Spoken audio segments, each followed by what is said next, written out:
Hey, everybody, welcome back to another installment of Two Legs. We are a Paul McCartney podcast. This is episode 188. We are mainly a Paul McCartney solo podcast that features the solo career of just Paul McCartney, with occasional dabbles into other things like a group that he was in called the Beatles, but mostly solo Paul. And joining me today is my co-host and Two Legs founder, Mr. Tom Hunyadi. You might know Tom from his other talk show, Talk More Talk, that he does with Ken Michaels, Kid O'Toole, and Joe Mayo. Tom, how are you? I'm doing great, and thank you, Andy, and good to see you again. And we're finally getting close to the release of this amazing book, which Getting closer. sir, exactly. As Carly Simon once sang, anticipation. But fortunately, we were fortunate to have the authors, Yep. Adrian Sinclair and Allan Kozinn on. Yep. Yeah, we had Adrian Sinclair and Allan Kozinn on, and we've had them on our show before. They are the authors of the McCartney Legacy, and we interviewed them a while back.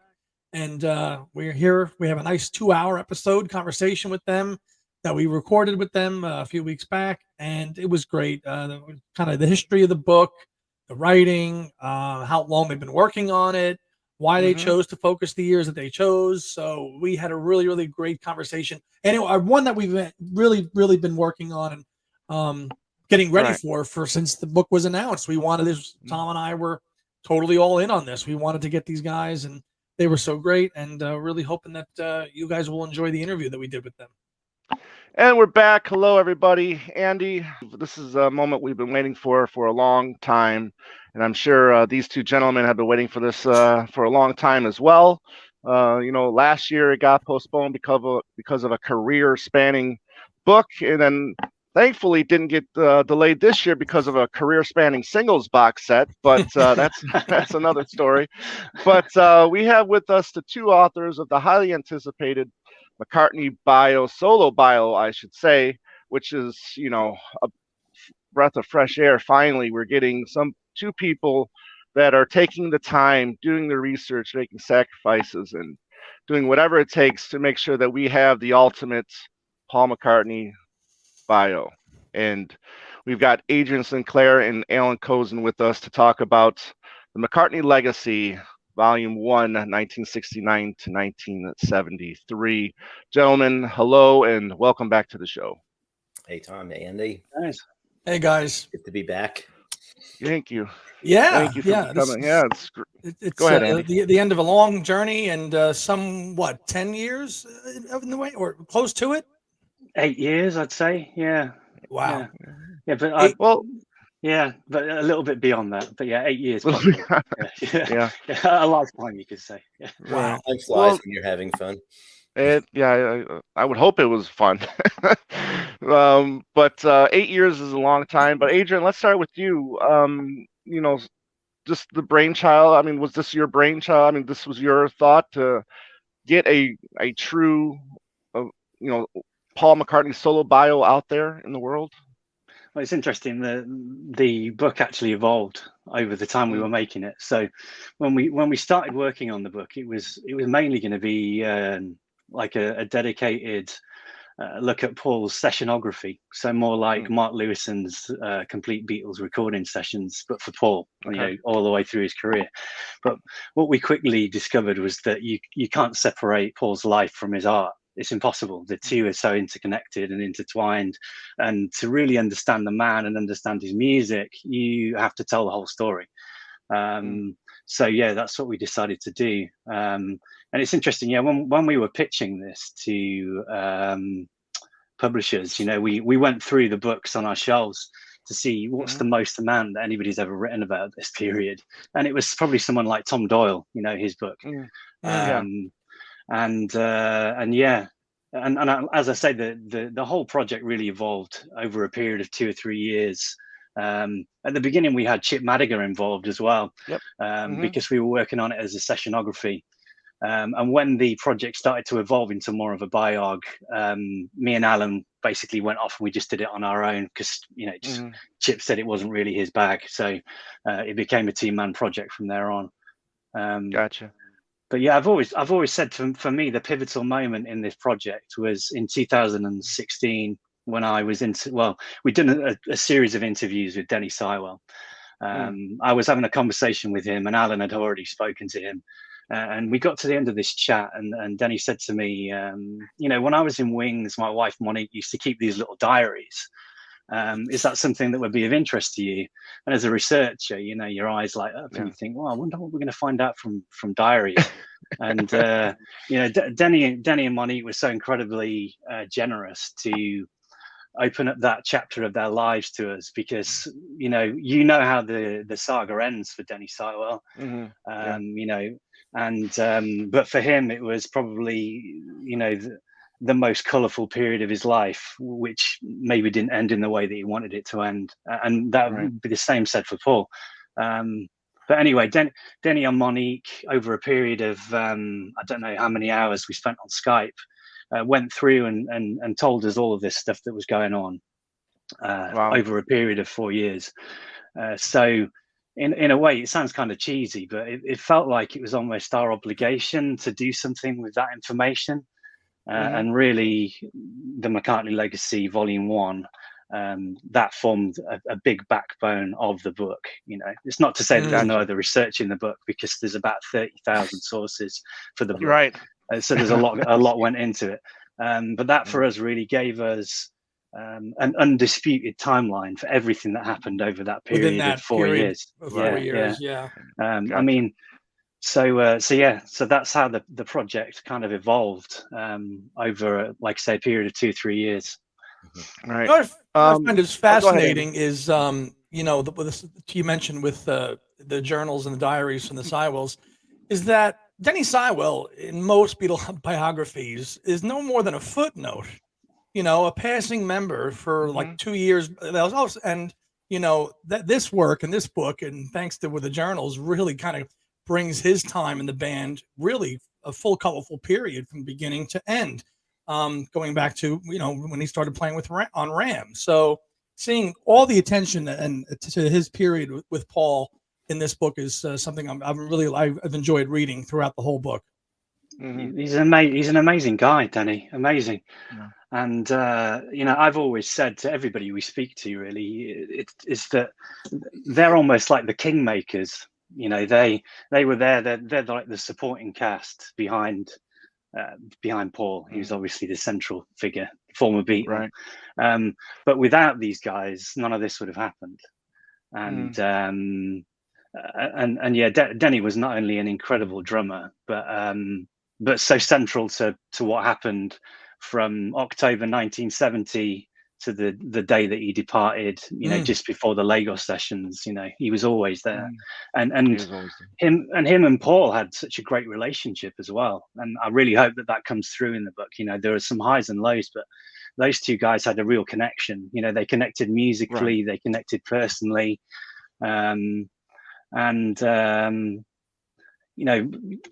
We explore also in the book how Hugh McCracken nearly became a member of the band in the summer of 1971.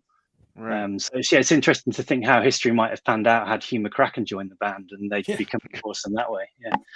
Right. Very different temperament than Henry McCulloch. Right, very much so. But on the other hand, it might not have lasted even as long as it did with Henry, because Hugh, like Denny, was a very busy session player.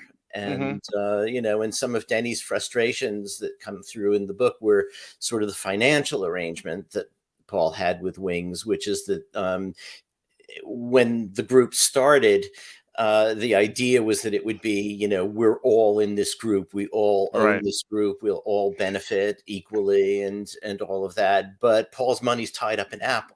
So, arrangements had to be made. And so he paid them a salary. And that ultimately became very frustrating as it went on from year to year. Who knows whether Hugh would have lasted through that as long as Denny, when he had such a thriving freelance career as Denny did too. The two of them may have just gone off, very quickly. There's no telling what would have happened, but it would have been an interesting group. That's for sure. Absolutely. Yeah. Well, we'll get more into that in a little bit, but did you guys go through past bios, books for research? Obviously there's bits and pieces. I mean, you had to have, read past bios if you wanted to do this. I mean, Allan, what were some of your thoughts on other books on McCartney in the past? Well, I've read quite a few of them, and during when we started, our idea basically was that his solo career had not been looked at with the sort of granular depth that his career in the Beatles had been looked at. So even if you have a solo McCartney bio like Philip Norman, say, which is this thick, it's his whole life, and half of it maybe is the solo years, and that's all the solo years up to the time the book was published.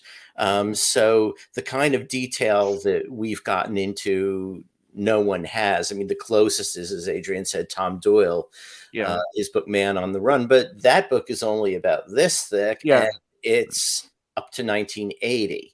So even there, otherwise, the only reason I really looked at things, not so much for research, because we were doing the research fresh. We knew the story because we'd read those books. So the only reason I really looked in some of these books while writing was to make sure I wasn't saying the same thing in the same way. You're always sort of conscious of if you've read something, you don't want it sort of coming out into your own work, and it'll look like you've copied it. So in a number of cases, I or Adrian will have written a section, and I'll go back into the past books to look at that period and just make sure that ours isn't like that. So so just in practical terms, but we also read them all, I think, because it's our field, so to speak, and you want to be informed on what people are writing, and so we do keep up with it, even as books continue to come out. Yeah, Adrian, I think we talked a little bit about Luca Parazzi's book, the recording sessions book. I mean, was that kind of like a reference for you guys as well? Yeah, I mean, Luca's book's incredible, and I believe that he's updated that book since in Italian, and it will be coming out in English. Good. Yeah, but really, in terms of the research that we were doing, we did it from the ground up, really. So we tried not to steer too much towards what anybody else was doing, and really tried to do our own thing. Gotcha. Cool. Andy, yeah, I'm looking forward to reading Luca's updated book, because his first book was so good. I believe that he's put a lot of extra information into his updated version. So I'm guessing that'll be coming out maybe sometime next year. Hopefully, yeah. I mean, it went up to 2013, so there'll be a lot more of information in an updated volume, of course, and that'll be welcome. Can you guys talk a little bit about your research methods and approaches, where you got your primary sources? I mean, how many trips did you spend to the British Library and things like that? And somebody who's done some research as myself, I'm very interested in that process and and how you went about that. Yeah, I'm quite lucky where I live, and I didn't even know this when I moved here. So I moved to where I lived 12 years ago, and the British Library, most of their main storage is 7 miles from my house, and they actually have a reading room there. So I thought I'd have to go down to London and do all of my research down there, but I live in Yorkshire. So I was able to drive 10 minutes from my house and be sitting in the British Library within 15 minutes. So I'm quite lucky in that respect. Yeah, I mean, we spent months and months following trails of breadcrumbs in the British Library. Things like the university tour was brilliant, because if there's a Beatle in town, he makes the press. It's as simple as that. So we already had a lot of information from places like, the universities, all of their kind of internal campus newsletters, they would have covered, the fact that Wings played a concert. Maybe it was a week or two after the event, because they were told not to be too upfront with their coverage of it, even though some of them were. Yeah, so yeah, we'd look through all of the university newspapers, all of the local newspapers, the national coverage. Then there would be coverage in the music press. So by the time you get to the end of that process for something like the university tour, you've got maybe 100, 150 news clippings just for one period of time that you then process into what you read in the book. Basically, all of those little vignettes or those little stories that you read in the book, they're all plucked straight out of first-hand reports that happened at the time. But strangely, in certain periods, there was very little coverage of Paul and Linda in town. Lagos, for example. We're pretty certain that Paul had an agreement over there, which was, let's keep a low profile. We don't want to raise, bring any attention upon ourselves in Lagos. So we'll keep a low profile. And therefore, the first couple of weeks they were in Lagos, there was nothing in the papers at all. Nothing, not a mention.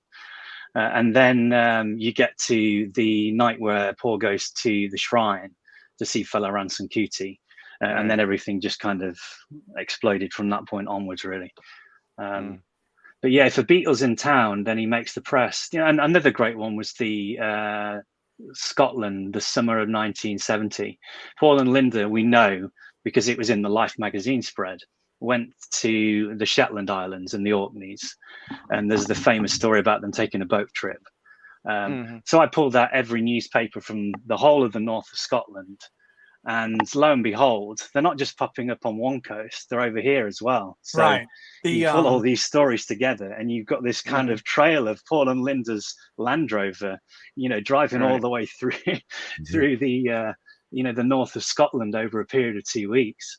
So yeah, you end up with this, I think, really colourful story of how Paul's music is informed by his travels. So I mean, we're pretty certain that Admiral Halsey was probably named originally for the skipper of the boat that they went on to the Orkney Islands. I think it was called the Enterprise or something, wasn't it?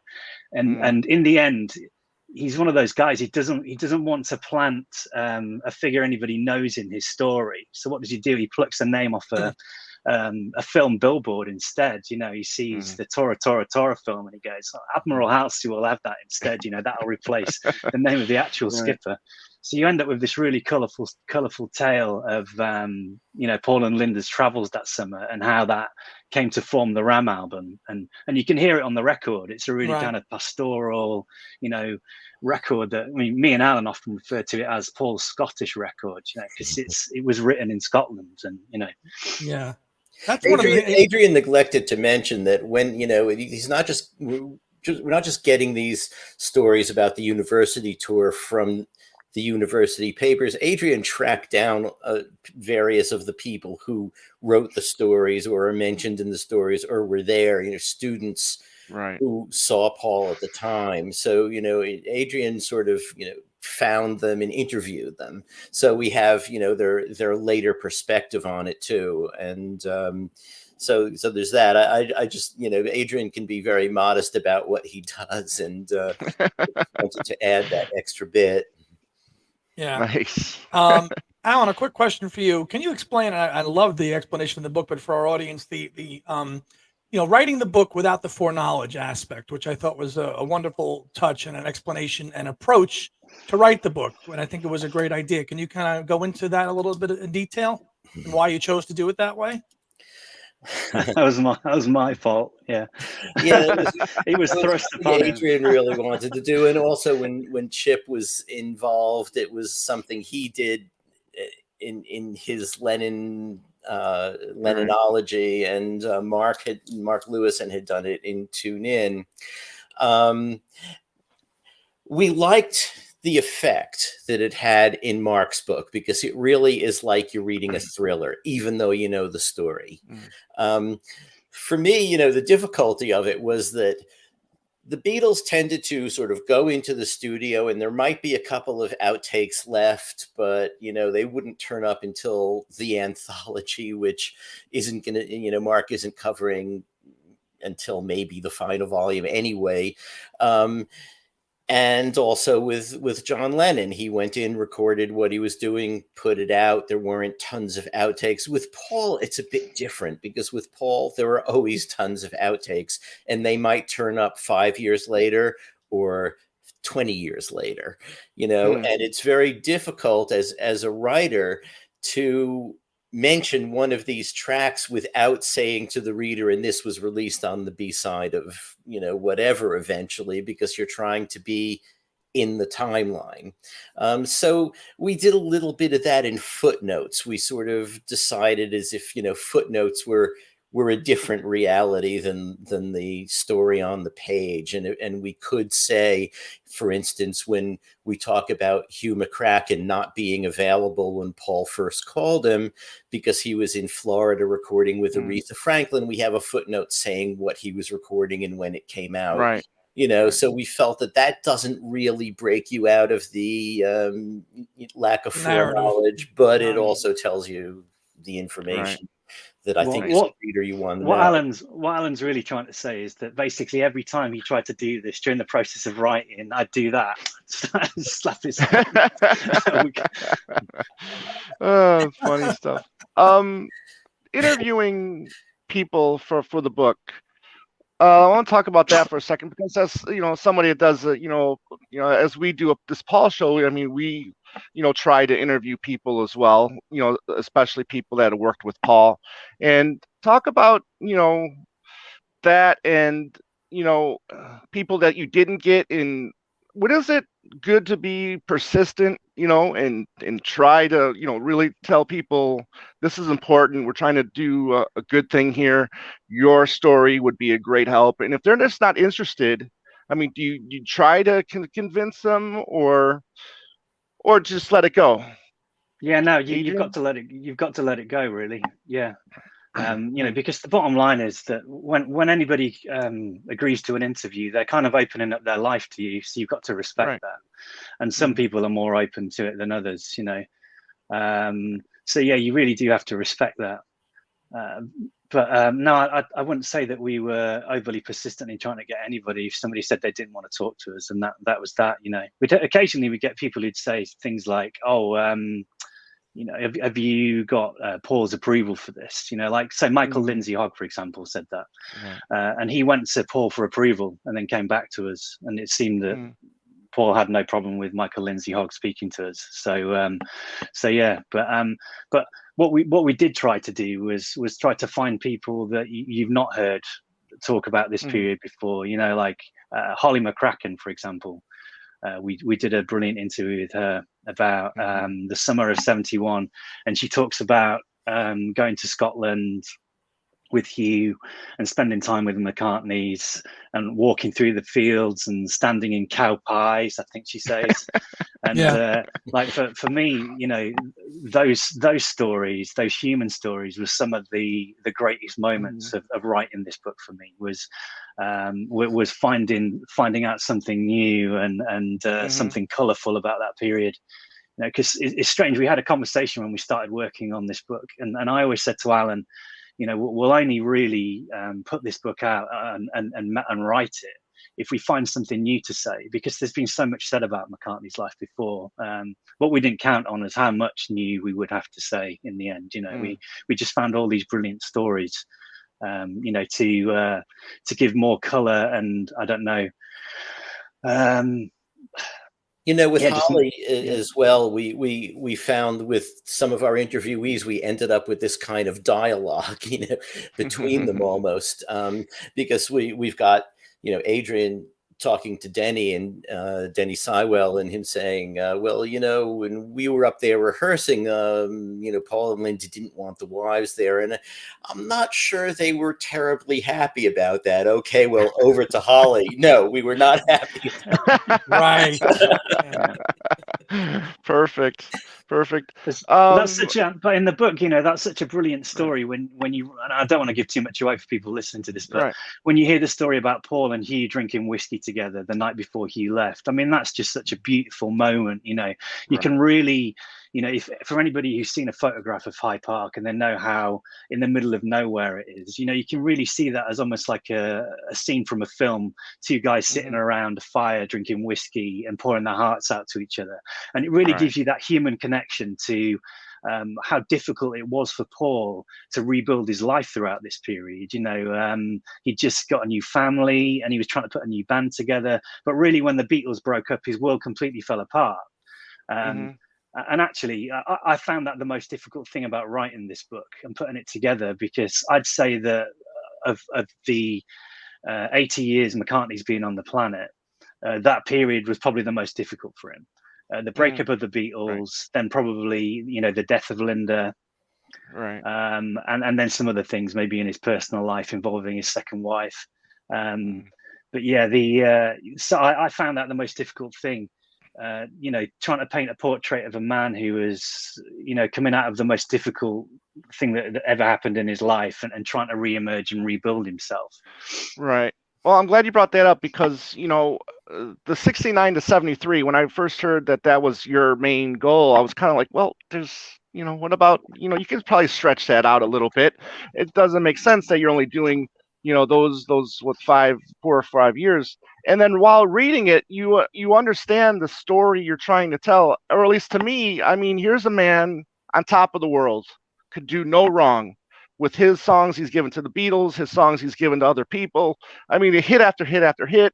Then the meeting, you know, the breakup, the fall from grace, and then, you know, working his way back up top again, like you guys end brilliantly with the, you know, with the end of 73. I mean, to me, that's just a great story to tell. And then all the great bits in between, like you said, Adrian, all the, you know, sprinkled in with all the human moments. You know, I also thought that him contacting Henry, you know, after they get back from Lagos, I thought that was a great touch from Paul, you know. Yeah. So was that always just like the genesis was, you know, we're gonna do this amount of time because there's just a great story to tell, you know, from 69 to 73. It's strange. I think that time frame was locked in early doors, wasn't it, Alan? Yeah, I mean, I think we knew how much stuff we had. And you know, as it is, it's a short period, as you say, but the book is like 720 pages, right. And we cut a lot out. So this could be, you know, we could have gone on much longer, and you know, we felt that, you know, people like Lyndon Johnson get a multi-volume biography series, and, you know, why not Paul McCartney? You know, we're talking about one of the greatest musicians really ever, but certainly in the 20th and into the 21st century. He deserves that kind of a close examination, and you know, and we found so much interesting stuff, you know, just in the way Wings was set up and how it worked, and, you know, how he approached the idea of starting a new band and touring, you know, the idea of going up to universities, really an idea that he proposed back in the Beatles time, you know, and then going to Europe rather than going to England, because he felt that would be a little bit more out of the spotlight, even though the British press went there and covered it. So, you know, it's been very interesting sort of watching the way he has dealt with, you know, the hand he's been dealt, really, after the Beatles broke up. You know, it was a tough time, and this period, you know, coming out up to 1973 with Band on the Run really just sort of shows this sort of Phoenix-like, you know, rebirth in a way. And so it was a good period to do. I think we originally were going to stop before Band on the Run, but then that's right. We were, that we felt that, you know, we really do have to take it up to Band on the Run, because that's the end of the first version of Wings, and it's you know, the sort of dramatic denouement of the hit. With a book of this kind of microscopic detail, was there a period of time or an interval of time in the years or months that you found it hard to write about or research, given a few weeks or a few months, in any of that time span? I mean, I know Adrian talked about Lagos, and it was kind of quiet then. But other than that, was there any other periods of time, say in in 72 or 3, where things were really kind of? I mean, I know you didn't edit, but were there any intervals of time in Paul's life where it was like, okay, what are we going to talk about here? Are we going to just gloss over a few weeks, or like, did you come across any of that? Well, the thing with Paul is, I mean, he never stops, does he? He never sits still. And really, it's been strange for the last 12 months to see Paul sit still. Actually, he's only done a few concerts, hasn't he? Yeah. But he's 80 now. So yeah, I can't say we ever found a period of time where he sat still and we had nothing to write about. Even tiny little things that we found. So Linda's heavily pregnant during the wildlife recording. And yet during that time, Paul and Linda still find time to go to Blackpool, an island, and this is with a heavily pregnant Linda. So there's never a moment where he was sitting still. And in every one of those moments, there's a musical connection as well, because he goes to Blackpool, and we all know the song that came out of there, don't we? We've heard it on bootlegs over the years. And that came out of a family trip to Blackpool. And then he takes a private jet to Ireland to seek out somebody to dress up in a suit to be Percy Thrillington, in the same summer. So yeah, it's strange that there's never a dull moment in the life of Paul McCartney. So we never found a period where there was little to talk about. Right. Good. Cool. I guess let's dig into the book here.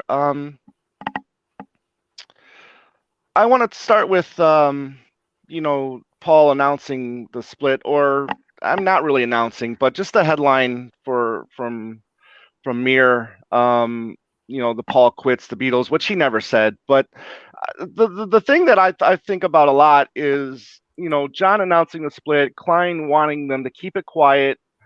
How long should Paul have waited for John to announce something?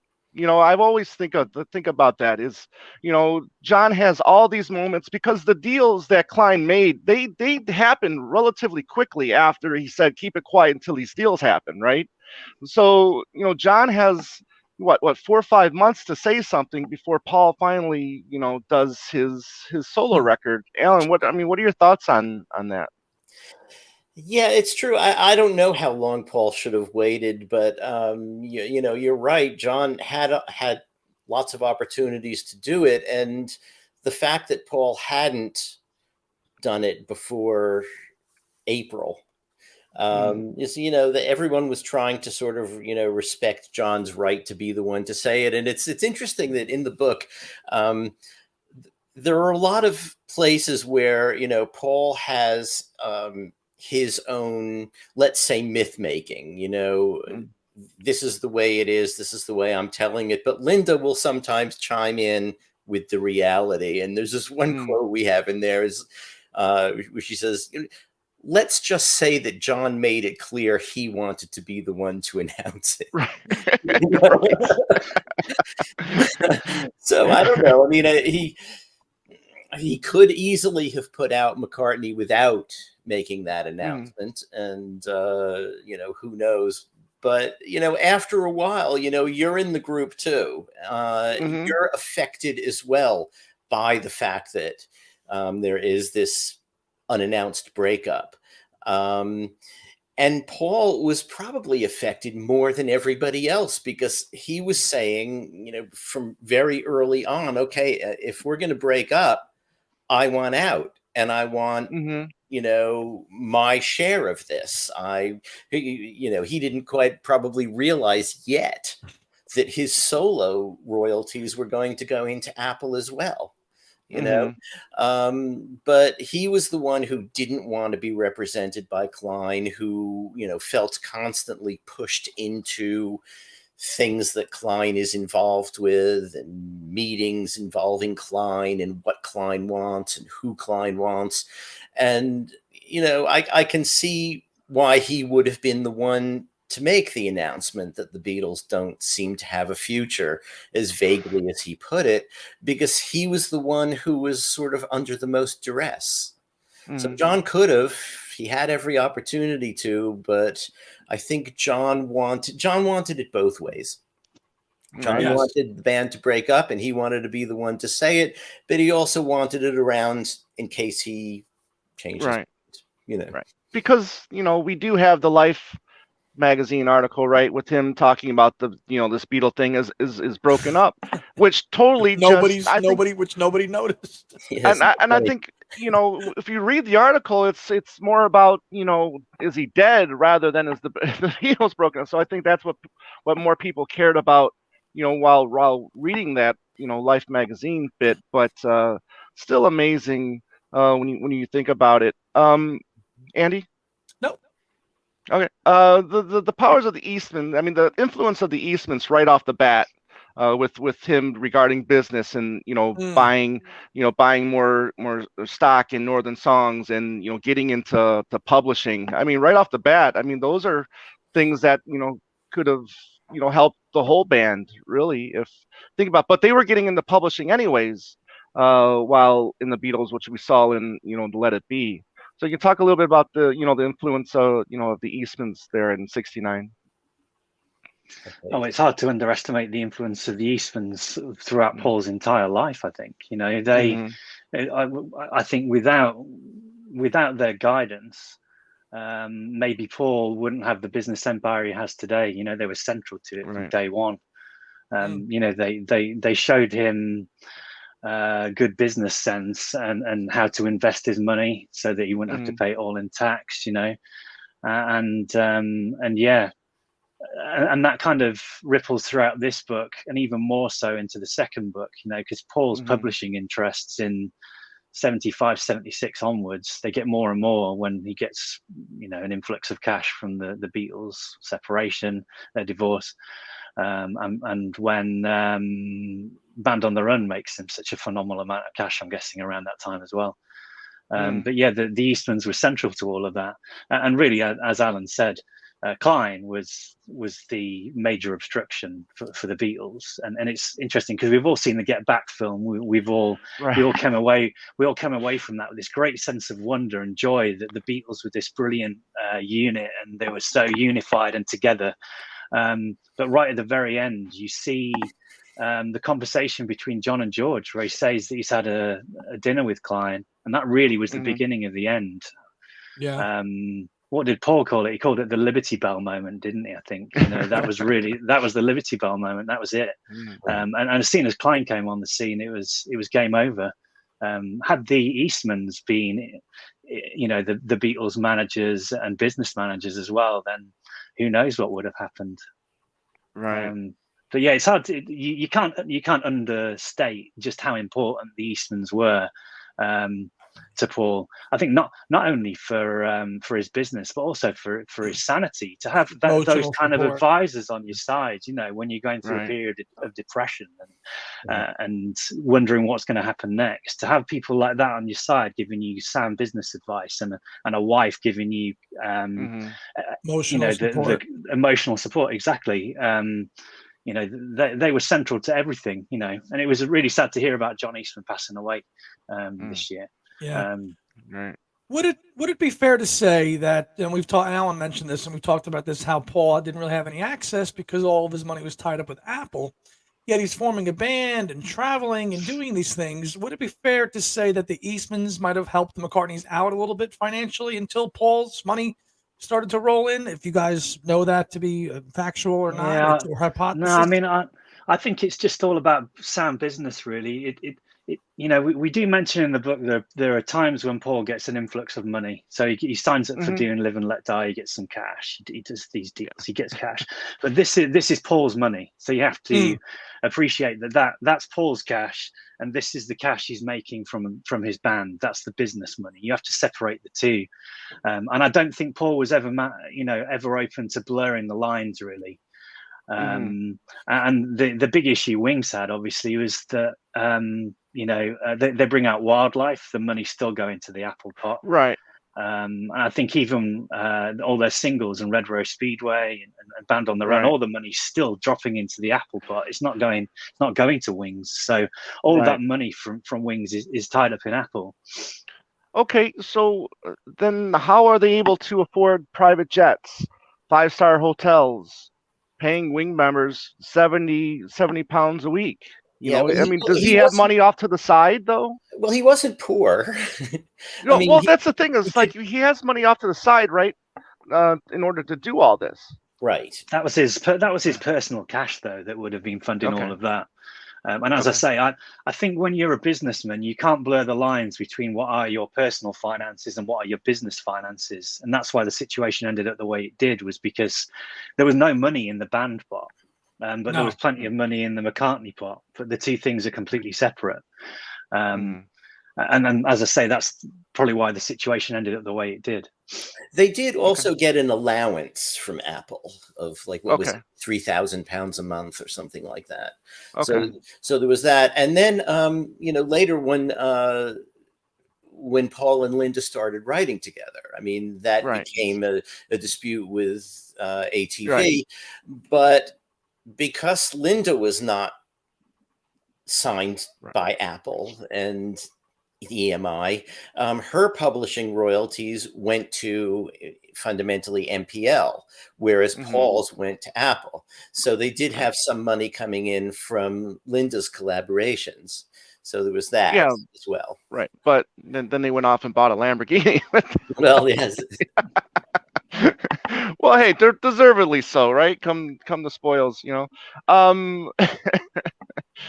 Where are we at here? The 29 song demo, very productive summer of 70 that you guys talk about. A lot of songs that would carry for the next 27, 29 years, all the way up until Flaming Pie, really, when you think about it. Talk about that for a second. Just the amount of songs he has, you know, to record the next album with is just staggering. It really is amazing. Yeah, it's strange because in sort of the end of '69, he's struggling to muster two chords together, you know. And then eventually he gets to a point where he's writing things like Maybe I'm Amazed. And then you get to the summer of 70, and all of a sudden it feels like, maybe because the shackles were off and he's announced that he's going solo, that he all of a sudden has this incredible period of creative period where he writes nearly 30 songs. So but I think the influence of being in Scotland was a great thing for Paul as well, and that seems to ripple on throughout the next decade or so. That every time he goes to Scotland, his head clears, and all of a sudden he has this kind of great creative emergence where he just comes out with lots and lots of great songs. But that summer, it's hard to really explain why he wrote so many songs in such a short period of time. Allan? Well, you know, as Adrian said, he was feeling unshackled. He was in this sort of idyllic place where, you know, he was a gentleman farmer in a way, but the really hard stuff was being done by Duncan, his estate manager. And so he could just take a guitar and go off into a field and sit there and play. And he just kept coming up with ideas for songs. You know, we say 29 song demo, but some of those songs were actually medleys. So we're talking about really more than 30 songs. I guess he just felt just free to do it. You know, the creative tap had gone back on when it had been a little bit frozen at the end of '69. And, you know, he comes back from that trip to Scotland with just the Lovely Linda. And that would be something which, you know, Lovely Linda, he says right in his press release, isn't really a finished song, but he'll finish it sometime. And that would be something is, you know, it's more finished, but it's still it's not much of a song. You know, it's okay, but you know, the fact, I think what makes it work on the album is there's so much other good stuff, like Maybe I'm Amazed, you know, and it took him a while to get to the point where he could write Maybe I'm Amazed. Having done that, I think the you know, the valve just opened in that spring and summer up in Scotland of 70. and also knowing he's going to New York to do an album. I mean, this was John Eastman's idea. It's another one of those intangible contributions that the Eastman made. Just coming up with ideas that sometimes he accepted. In this case, it was, why don't you go to a different city with great studios, great musicians, and just, get yourself out of your comfort zone and do it. And that appealed to him. Yeah. So he knew he had to go do that. He needed some songs, and just sort of, wrote all of that stuff, which, as you say, took years to come out.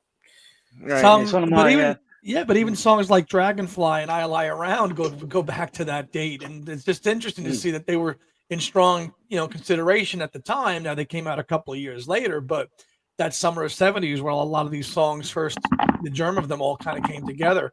And it's, I think you talk about it in the book. I Lie Around was basically just Paul's state of mind at the time, because that's what he was doing.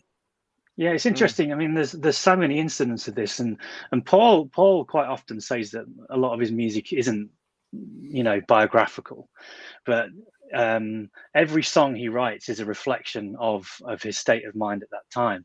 And Little Lamb Dragonfly is an absolute nugget. Right. He's cradling a dying lamb in his arms. I mean, you can't think of a more human image, than cradling a dying animal, and then a dragonfly flying through the window. And he plucks those little things out of his life, and he drops them onto the page. And he's got such a great capacity to do that as a songwriter. I always say he's a bit like a musical magpie. He takes ideas from newspapers and from his own life or wherever it might be. And he has this great ability to just kind of wrap them all up in poetry and music, and then deliver them in song. It's a God-given talent, really, that to be able to do that. But yeah, each of those songs from that period is a great reflection of where his head was at. It's one of my favorite chapters in the whole book, actually, is that summer of the 70s. Very enjoyable. It's just a lot of fun to read, because you get such a brilliant insight into how his mind operates as a songwriter. And how he was starting to overcome some of his self-doubt around that time as well. Right. And then, his mindset while recording Ram, those Ram sessions were, seemed endless. It seemed like, page after page, but very interesting, because this was a fascinating part of the book is, day by day in the studio, what he's doing. And, I didn't realize this, that, when he's working with Seiwell and Spinoza, I mean, he's just going over the songs with them. He's not playing bass. He's not singing. It seems like it's just a long, tedious process at first. Let's talk about that for a second, Allan. I mean, it just they were expecting him to be on bass. Even when him and Seiwell are doing Road All Night, he's playing guitar and not bass. I mean, it's just really interesting to read these Ram sessions. Very good. Yeah. I think, Spinoza particularly wanted to hear him play bass. That comes through in the things he said, and was surprised that he didn't. Seiwell, I think Seiwell took a more, they were both very experienced studio musicians, but I think Seiwell took a more, I don't know the word, but his approach was, okay, this is how Paul's doing it, and this is what we're doing. He didn't really question it as much. He was just more relaxed, wasn't he, Denny? I think that's just probably a reflection of his personality, that he's just a more relaxed guy, maybe. Probably. And then Hugh as well, getting through the rest of it. They were content to see, how it was unfolding, even if they knew they would hear the finished product eventually. They weren't really clamoring to hear it. But I wouldn't be surprised if in some cases, once Paul added his bass and vocals, he brought it in and played it for them, during the beginning of the session when they're playing back stuff. While on the other hand, he's, very aware that he's paying session time. Right. And wants to get it done. And this is why I did it that way. It's like, okay, you know, with the Beatles, especially at the end of the Beatles, they're coming in with their ideas right into the studio. And you're seeing, as you saw in the Get Back film, just making it up right in the studio, just doing the writing right there, sitting there with you know, Mal holding a pad and coming up with the lyrics. The Beatles were coining money for EMI, and EMI was not going to complain about them doing that. However they wanted to work, they were working. This is a different situation for Paul. He's on his own. He's responsible for this budget. And although if you look at the amount of time he took, he obviously wasn't that concerned about the budget. Right. But nevertheless, he was trying to be efficient. You know, I'll do my bass lines later. I'll do my vocals. Right. There's no reason for me to do this with these guys sitting around who are being paid, you know, like triple session rate.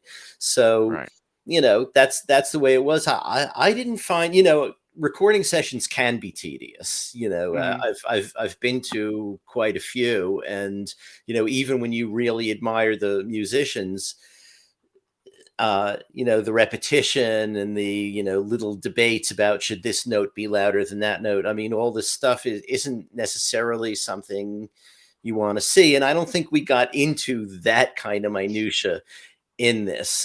So to me, it didn't seem tedious at all. It just seemed actually very efficient. You know, they come in, they try to do, in some cases, it took them 2 or 3 days to get the basic track. You know, Backseat of My Car had, you know, several tries, and there were some others too. Generally speaking, his more involved compositions for this album. So yeah, I mean, I was just going to say what I think happened during those sessions is that he came into those sessions kind of with this great songbook brimming with ideas, and also I think there was a little modicum of hope that maybe he wouldn't have to sue the Beatles. But by the end of 1970, it becomes very clear that he's going to have to sue the Beatles, and he drifts back into depression again. Right. And then you hit the start of 71, where that's the reality. He's suing his bandmates, and he hits this period where he's overdubbing on his own and finding it really difficult to get to the finish line. And I think that was nothing to do with motivation. I just think when he had that much going on in his head, that he couldn't focus and finish the song. So again, John Eastman steps in and says, "Go to Los Angeles, clear your head." Right. And eventually the album, you know, they get it over the line at Sound Recorders in Los Angeles. But yeah, the having all of that court case playing out in the background, you know, throughout that period, I think was such a distraction for Paul. And Ram as the product of that period, I mean, it's astonishing, isn't it, really, to think he was going through all of that, and yet he comes out with this incredible album. Right. But there's some other great things that happened, obviously, during that time that we found out. You know, like, this is what happens when you put the timeline together.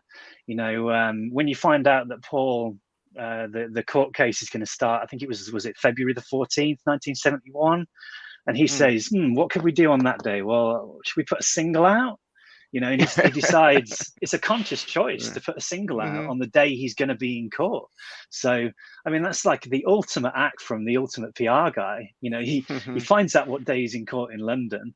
And, you know, as he's walking down the street towards the court, radios all around London are playing his latest single. And that's brilliant. And that, I think that's the magic of writing the book the way we've done it, is that you're not separating life from song. The two are intertwined. Yeah, as to your point at the top of the show, one of the aspects I found revolutionary reading the book, and something probably we should have all known, but really when you guys talked about how Paul, when he made the decision to sue, you know, and got his solicitors and got his team in place, you know, he had the one up before, and then, you know, when they found out, it was like he had how many months of knowledge, and got his facts in order and got his solicitors all lined up to do this, and then was like, okay, game on. And that, you guys really illustrate that well in the book, that point that Paul had the time to prepare, get his tactical move, what he wanted to do, and then, you know, drop the hammer on them, so to speak. Well, I mean, he spent most of that year trying to persuade the other Beatles to, to let him go. So, he did absolutely everything in his power to get out of that contract with Apple without having to sue them. That was the kind of the last thing he really wanted to do. But yeah, he'd had a period of time to prepare his case, so he caught them on the back foot when they did hit court. Yeah. And frankly, really, that was to the benefit of every Beatles fan in the whole world, really, because Paul wins the case. He's proven right. The Beatles drop Klein, and they're all friends again. So yeah. Yeah, kind of friend. I mean, George with this constant little digs, throughout the 70s and into the 80s, though.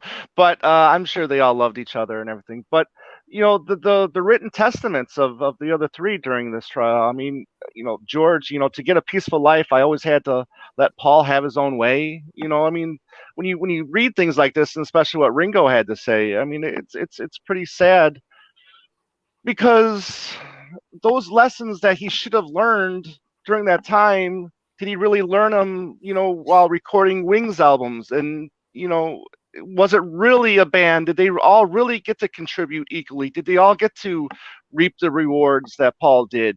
You know what I mean? So when you read that, it's like you got to question yourself: is Paul learning lessons, throughout his life?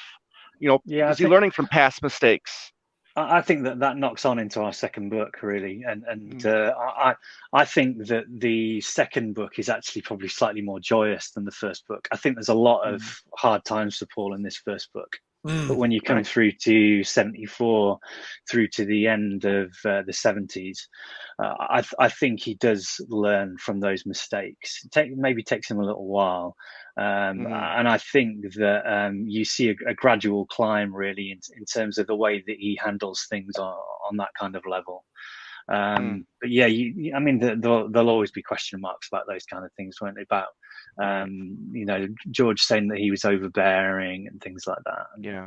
I think it's just a personality trait. He's a perfectionist, and I think Allan points this out quite frequently in the book, which is that hasn't he got a right to be a perfectionist, when you're that good, when you're writing songs that are that good, and you don't want George to be playing little notes in between every phrase of Hey Jude. You just say, George, can you not play that on Hey Jude? I think he probably had earned the right to say those things. But no, you're right. And pretty much that George directed his own songs. I mean, if Paul was doing something George didn't want in his songs, he would have said exactly the same thing. It's how a band works. The interesting thing, it occurred to me as you were talking about the testimony from the other Beatles in this case, is I kind of wonder what their lawyer, Morris Finer, what his strategy was, because by basically having each of them come out and say how difficult Paul was, they were simply making Paul's case that he should be allowed to leave. Right. They should have been coming out saying, no, we just can't do it without Paul. Right. Or something, and so by having them come out and say all these things, I don't think that they did themselves a favor if they didn't want to split the partnership. But yeah, it was a tough time. It would have been interesting if they all actually testified in person, but they didn't. They just did it by deposition, and including Paul. And Paul, then subsequently, in response to some of their statements, wrote another letter and had it submitted into the court record. So another interesting aspect too is when he does bring in producers, right? And you got the Chicago producer, you got Glenn Johns, and in his comments to them in the introductions, just treat me like another member of the band, right? I'm just the bass player, right? And then 3-4 weeks later, those producers are gone, and you get snipey comments from Paul, maybe John's frustration with them, just the relaxed atmosphere. Talk about that for a second. I mean, is this like the the reason why maybe he chose to produce himself all the way up to, back to the egg? What do you guys think? I think there's two separate interesting stories, aren't there? You know, on the Ram sessions, you got Jim Guercio, and I think that was just that whole situation was brought about by the fact that Paul was depressed, for sure. Paul was depressed, turning up to the studio late, smoking pot. I mean, those are classic signs of depression. But when you get to the Glyn John sessions, I personally feel that the band went into the studio too early. You know, they'd only been together as a 5-piece for what, at that point, about maybe 8 weeks or something. You know, I mean, when Henry joined them at the Scotch St. James Club in London for rehearsals, that was sort of like January time, wasn't it? So as a band, they'd not been together very long. They've been on the road and played, 9 or 10 gigs at the universities. I mean, this isn't a tight band. So, you know, and Glyn Johns is working with, I mean, you've seen his roster, roster of people, the Who, the Rolling Stones. He's just done all these incredible albums, like the Eagles' first album. You know, you could just feel them off. And Glyn Johns goes into the studio with these guys who are fresh from the road and just arsing around in the studio, probably, and smoking pot. And he thinks, God, what the fuck is this? You know, this isn't the guy I saw recording the Get Back album last year. You know what I mean? He's seen this completely different, this completely different thing. So I think that Glyn Johns' frustrations are probably completely warranted, because the band just weren't ready to go in the studio, and the material they had, let's face it, wasn't that great at that time. Well, to the flip side to that then is they can be really focused. I mean, look at you guys right there. I mean, for the Wildlife, they recorded 40 minutes of music with very little rehearsals. So, you know, I know Henry's not in the band then, but they can get focused. I mean, so it's kind of the tale of two Pauls, you know, throughout the whole book, really. At bits and pieces. So it is interesting how, you know, sessions to sessions, how different they are. You know, depending on what Paul's going through at that point in time in his life. Well, I mean, Paul says himself, doesn't he, in the book, you know, that each album is a reaction to the last one. So he puts out McCartney, everybody says it's homespun. So he records Ram, which is lush production. Everybody pans Ram. So he says, oh, okay, well, screw it, I'll record Wildlife in 2 weeks. Everybody pans Wildlife. So he says, okay, well, what shall I do now? So it's back to the drawing board with Rose Speedway. And yeah, you just don't know what was in Paul's head, you know, what was in his mind with Red Rose. Was it going to be a focused period of recording? Were they going to get all the album down in 2 months? I just think probably within himself, he knew that the material that they had going into those sessions wasn't strong enough to, you know, a basis for an album. And that's why they eventually would have broken off anyway, regardless. Yeah. Interesting. Andy, got something? Yeah, I was just going to say, embellish just a little bit, if you could, about the story about Denny Laine just getting thrown out of the house, I guess, of one of the nights by one of the wives. Allan, we've got nothing. Yeah, we don't know much more detail about other than that he just was, right?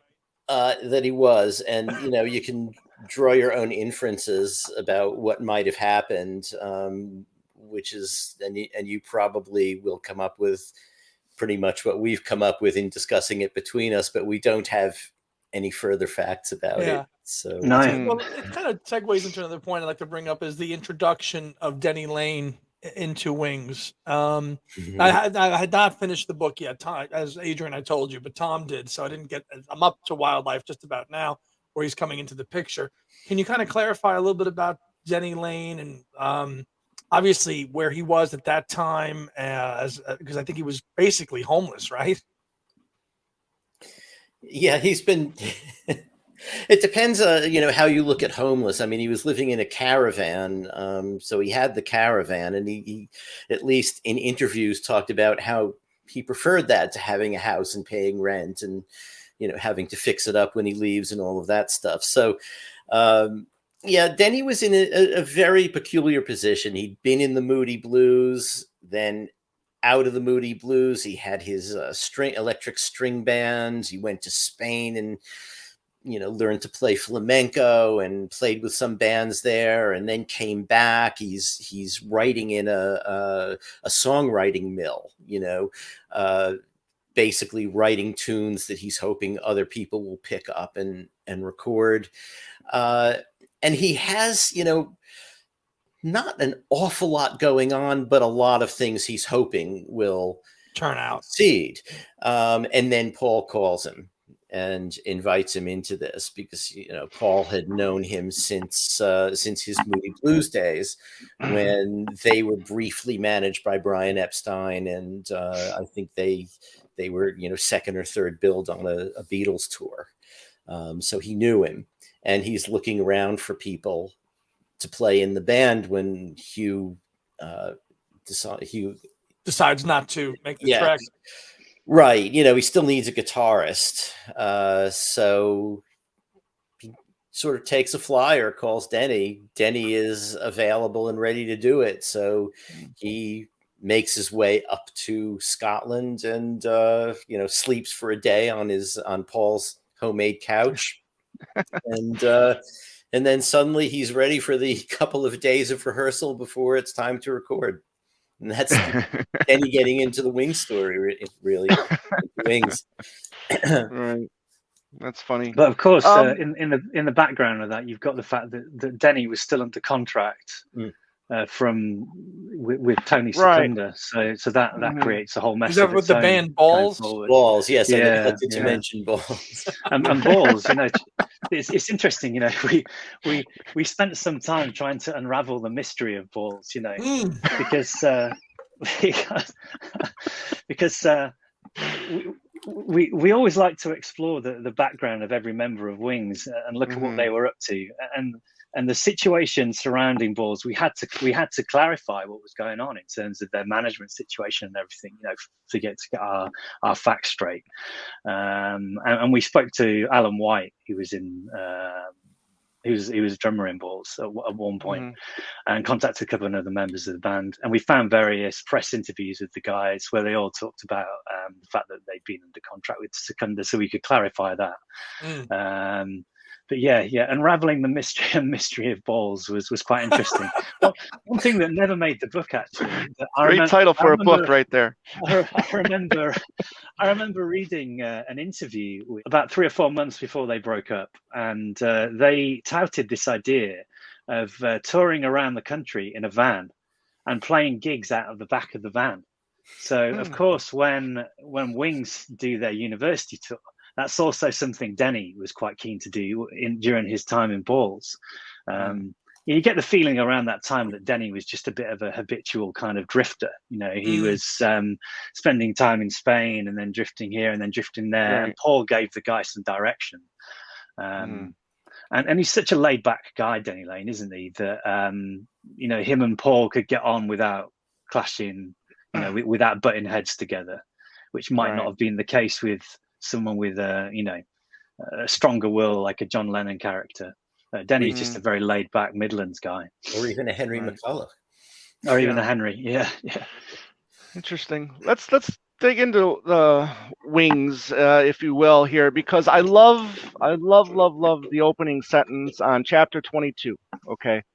We've been hammering ourselves into shape for a year, and I think this is the right time to show what we can really do, McCartney said of Wings during preparations for his 1973 television special to be called James Paul McCartney. Now, throughout that first period of Wings, he's had a hard time being able to call them Wings, right? I mean, Red Rose Speedway had to be turned into, Paul McCartney and Wings. I think the second tour they wanted him to go out as Paul McCartney and Wings, right? Not necessarily Wings. So, there's that, age-old argument, is Wings a band, when you have to consistently go back to referring it to as Paul McCartney. Really kind of frustrating, I guess. And then going back to the contracts thing too, there's the 2 meetings with the with all the members of Wings with the Eastmans, right? And saying there's just no money to be given out, plus the contracts, we can't give you guys a contract either because you've got contracts elsewhere. So I would imagine it's cool to be in a band with McCartney, but also frustrating to be in a band with McCartney.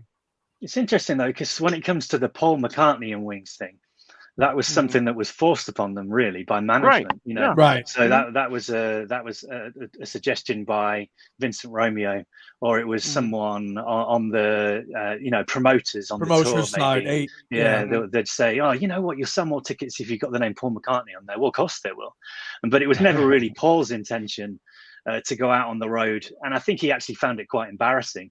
You know, when you've read as many interviews as we have from this time, he constantly gets asked that question, and other members of the band get asked that question. You know, why are you touring as Paul McCartney and Wings and not just Wings? And you get Denny Seiwell and Denny Laine saying, you know, well, really, it's not our choice. We prefer to be, you know, known just as Wings. Right. So so that really wasn't one of Paul's calls. Allan, anything to add to that? No, I think that pretty much covers it. But you know, you're right. It must have been frustrating for them in a way. Frustrating, but also, you know, they recognize too that Paul is really the meal ticket here. You know, Right. That if people are going to see Wings, they know who they're going to see. Right. But I think they did want some creative input into the finished product, into the music, and that, as we saw through Henry's involvement, was an issue. You know, Henry, we're talking about a guy who, you know, as a blues guitarist is involved in making up solos all the time, in improvising, in sort of freewheeling, and Paul is telling him what to play, and that didn't really go over very well. Henry wanted to have his own input, and he gets his way in My Love with great results. But that doesn't stick as a policy. So I think that, you know, for them, the frustration, if there was frustration, was more to do with that, you know, that musical way of working than with whether they were called Paul McCartney and Wings. Although they did mention that they, you know, at one point in 73, they say, yeah, well, we're told that on the next tour it's going to be just Wings, but right now it has to be Paul McCartney and Wings because that's what they want. But you know, yeah, interesting stuff. But there will have been some record label push on that as well. EMI would have said, yeah. Sorry, Tom, I cut you off there. No, it's all right. But you know, I'll let Andy ask the question about this one, because this is a fun topic too, regarding the double album aspect of, you know, Red Rose Speedway. Andy, why don't you go ahead with that? Well, the fact that, you know, he wanted a double LP, and yet was constantly told no, and yet, you know, Yoko Ono got, you know, a double LP around the same time period, with no questions asked, which is just, you know, and it's a good record. It's enjoyable. I like it, but I mean, we can't, you know, Paul McCartney has enough material for a double LP, and you're constantly saying no. Do we know the genesis of why, and was it just sure? I mean, you know, first of all, EMI. I think if EMI had heard what he wanted to put out as a double LP, that might have been a bit different, because what they're thinking of is, okay, the last thing we had from him was Wildlife, and now he wants to put out a double LP. Maybe we shouldn't let him, you know. And at the same time, they were about to put out the, you know, Red and Blue, the Red and the Blues. So there's two more double LPs, and then I think George was coming out with an album, and they just felt that there would be a glut of Beatles and former Beatles competing against each other, and that it wouldn't be good for anyone if he did a double LP. You know, just offhand, I think any of us here can think of a gazillion solutions to that problem. Right.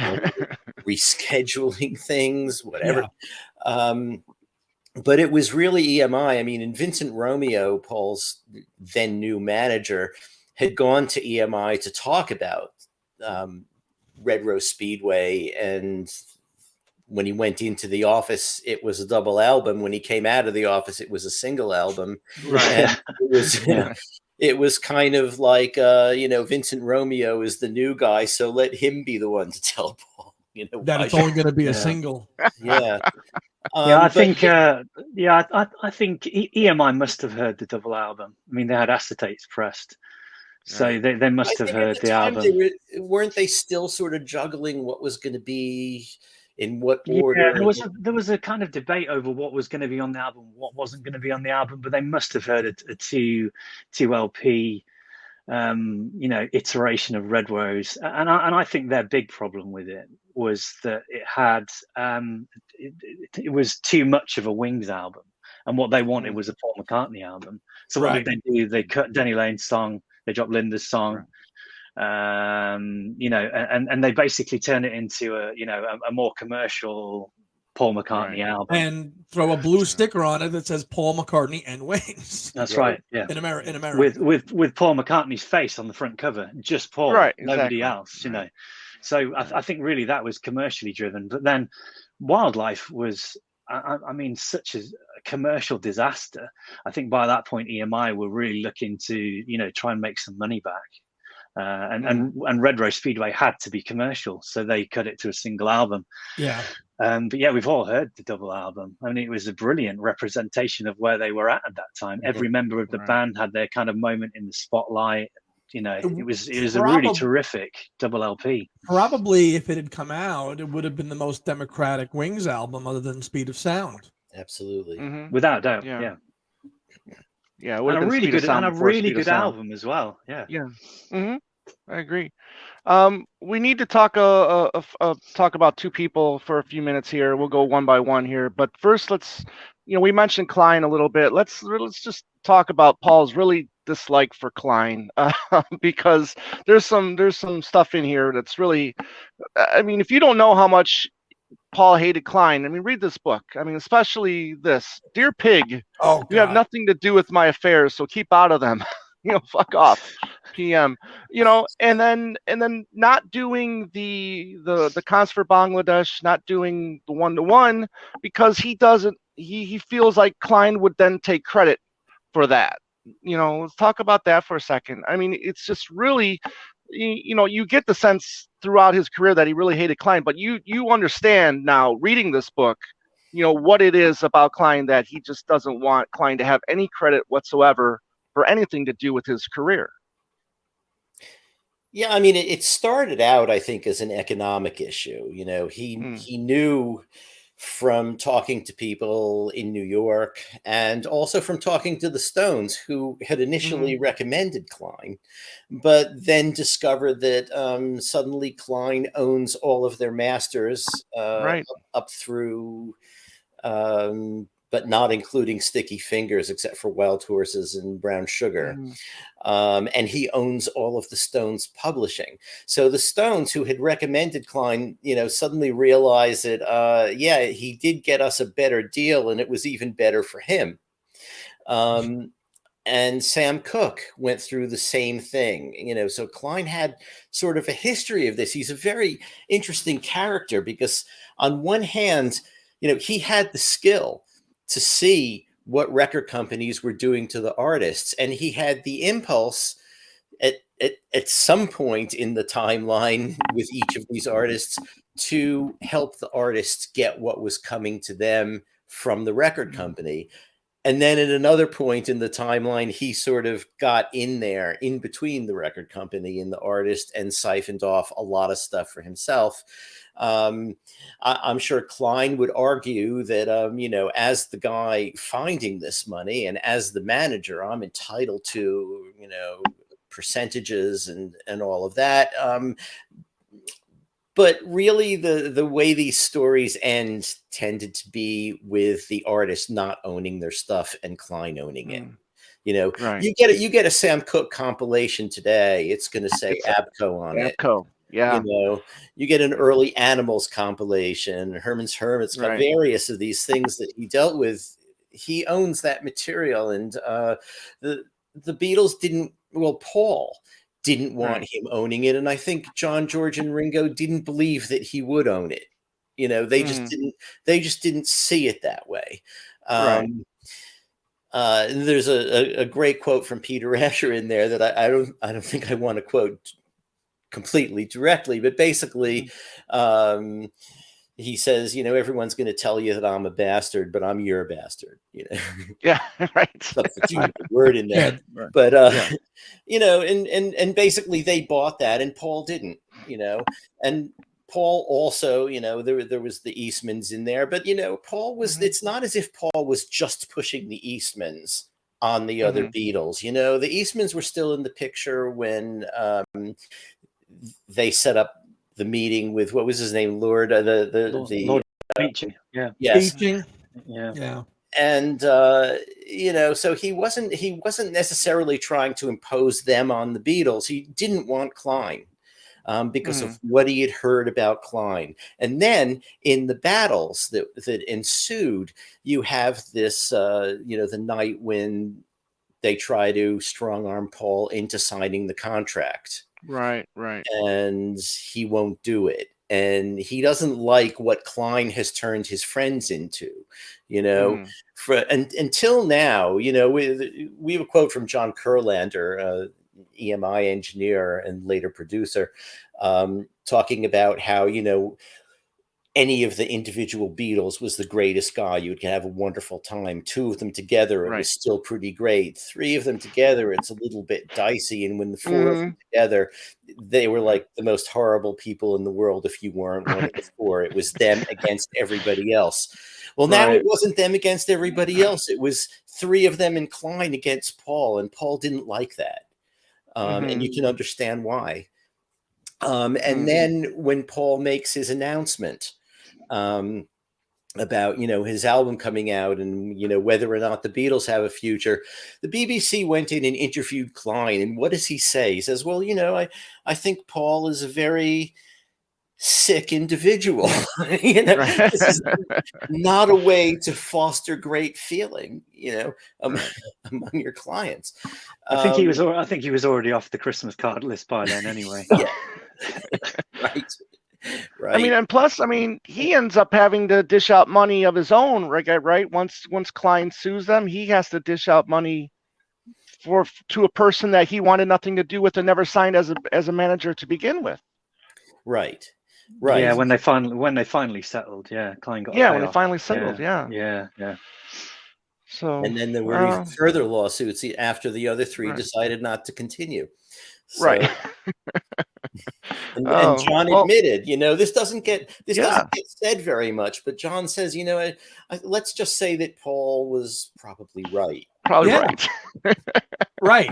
And that's an interview I think John said sometime in the spring of '73, right after when this was all going on. So not too, you know, all this is all happening during this time frame of your book. So a lot of term, you know, a lot of activity and emotion up and down in a short window of time when you think about it. Right. You know, you've got the decision to sue, and then they go through all that, family, a band, all that stuff, and then you come out of it, you know, and he ends up winning, you know, but having to go through hell to get to it. Right. Yeah. The other, from one lawsuit to another, let's talk about Sir Lou Grade here for a few minutes, because you know, very interesting you know, suit here, and how it ended were very interesting as well, because, you know, one, you know, you're looking at Paul and Linda McCartney now, you know, getting royalties for songwriting, and how it ended. I'd always assumed that, you know, they ended it with Paul agreeing to do the TV show, which is not necessarily the case. It ended with him signing the extension, which with the accepted history was always that they agreed to do a TV special and we'll forgive all the songwriting. But tell us why that wasn't really the truth. Well, I think it's quite easy when you're researching this to look at what's going on in the newspapers and you take that as the sort of accepted history, and a lot of it was, Paul's agreed to do this TV special and he's going to do the Zoo Gang theme tune, and that's how he settled with Sir Lou. Basically, that's how they settled the differences. But the nuts and bolts of their deal were far more complicated, and you can see them in the box sets that are sitting on your shelves around you still now, because the deal Paul agreed was that he would extend with ATV. if at the end of that term, which I think is June 1980, they handed back over to him the copyright to a lot of the songs he'd written during the time he was under contract with ATV. So if you look in the Ram box set now, for example, I think ATV owns half of Ram, Paul owns the other half. That was a deal he did with ATV, to during the Another Day dispute. So for Paul, really, when the Beatles lost the ownership of their own copyright, that became, of paramount importance to him. So when they came to the negotiating table and said, okay, extend your deal with us, we'll double your royalty to accommodate for the fact that you're now co-writing with Linda, and at the same time we'll give you back, some of the songs you've written during the time you were under contract with us. I mean, that was a deal Paul just couldn't turn down. It took him 50 years to get back some of his copyrights, some of his Beatle copyrights. And I think if you look in the lyrics at the back, you'll see the copyright list that some of his copyrights he does, he has got back now or he's got co-ownership now with Sony. So I think this was it was just a great business deal for all involved, really. ATV and Sir Lou got Paul for another 7 years, and Paul got his copyrights back. So it was just, like I say, a very good piece of business for both So sides. they didn't really need to do the TV show. Well, I mean, the TV show, it's one of those things that Paul will only do something if he wants to do it. So it's not like that they're going to say, you must do this TV show if you're going to sign a contract with them. It's just something he wanted to do. I think at the time it was great exposure for him as somebody who'd taken a bit of a battering in terms of PR through the Beatles kind of legal action, and also he got to put his wife on screen. And Paul and Linda often talk about when they first got together that they should have gone on TV and done an interview with David Frost or someone like that, and said, this is the wife, and introduced it to the world. And really, he got to do that through the James Paul McCartney special. Really, it was their show. It wasn't really a wing show, was it? It was more about Paul and Linda than anything else. Right. And I found some, we found some great stuff about in terms of the TV special. I used to work for ITV in Leeds, and they still have the National Archive for ITV in Leeds. It's underneath where I used to work. It's this massive vault full of old film cans and Betamax tapes, whatever it, U-matic tapes. Tapes, yeah. And amazing place.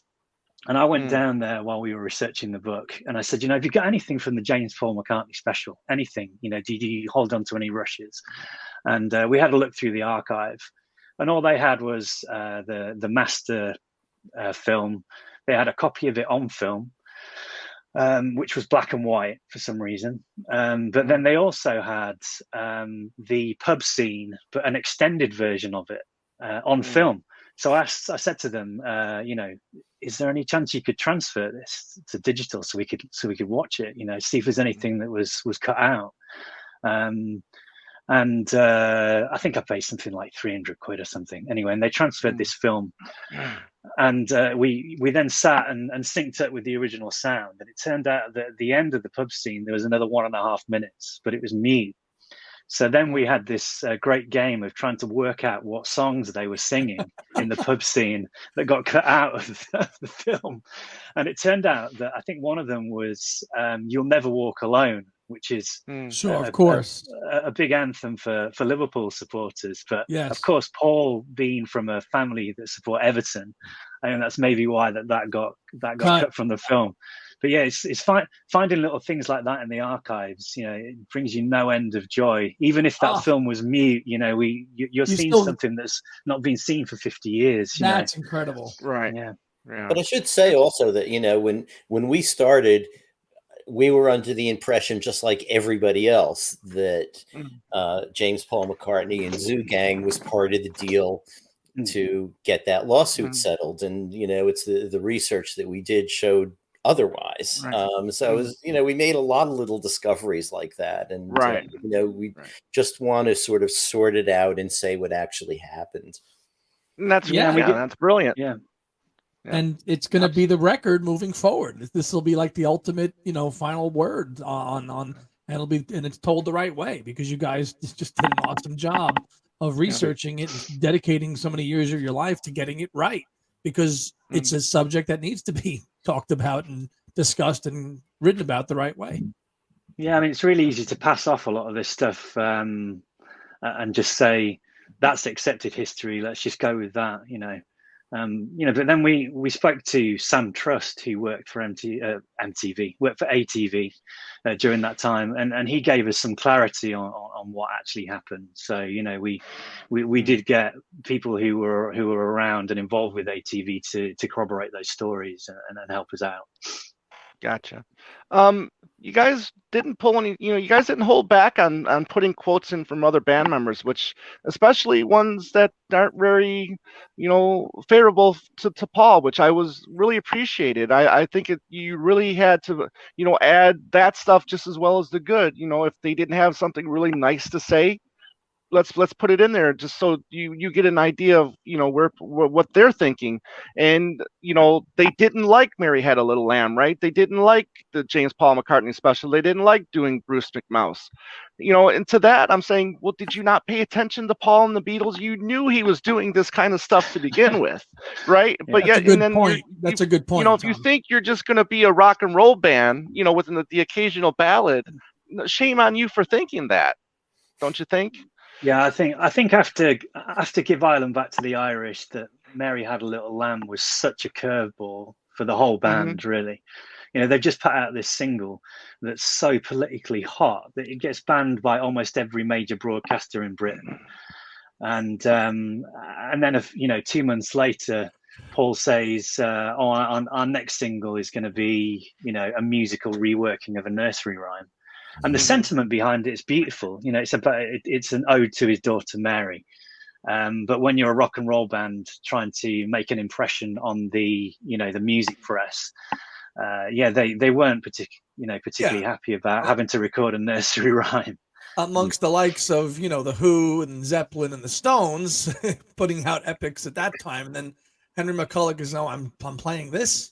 But yeah, we went to great lengths to look around though at the charts at the time, to see what other people were doing, and one thing Paul always says is that his choice of single is always motivated by what's going on at that time.